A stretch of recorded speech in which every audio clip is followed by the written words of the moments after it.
Welcome guys, this is Mr. Hulsey. I'm going to show you how to get started in Python. So hopefully you've already downloaded it and installed it properly. If you hit the Windows key on a PC, you can start typing in any command, whether it's Chrome or Notebook or Python. So whenever you open this up, this is actually called the Python interpreter. You can open it up here or a number of different ways, but this interpreter takes in commands written in the Python language, and then it produces an output. So this is one of three ways of coding in Python. This way is called the REPL. It stands for read, evaluate, print, and loop. So the interpreter, when I say I'm talking to Python, I mean I'm talking to the Python interpreter using the Python language. The interpreter reads what you type it in, it evaluates it, like if it's an expression, and then it prints the answer if there is one.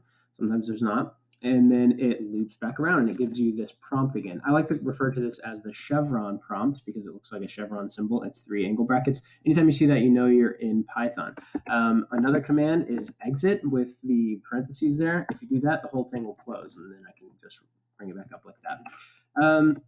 So you can see when you first bring up Python, it tells you to type in a few of these commands. You can definitely do that. And copyright is spelled with an H. And just doing that will bring you some boring information probably. But that's a really good example of just a very simple command that will print out an output.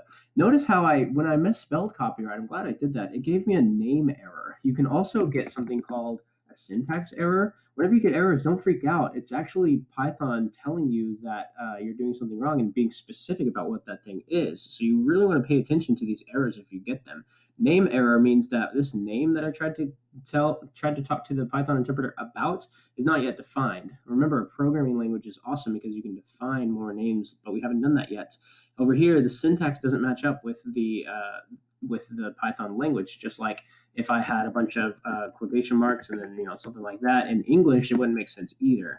And then look, I happen to get stuck in something like this. If you ever get stuck when something is running and it's impossible to close it out, hit Control C. Control C. That's weird that it didn't really do that the way that I thought it would. There, Control C will send in a keyboard interrupt. So it'll basically say to the Python interpreter, stop whatever you're doing and go back to the chevron prompt. That'll happen almost all the time when you hit Control C.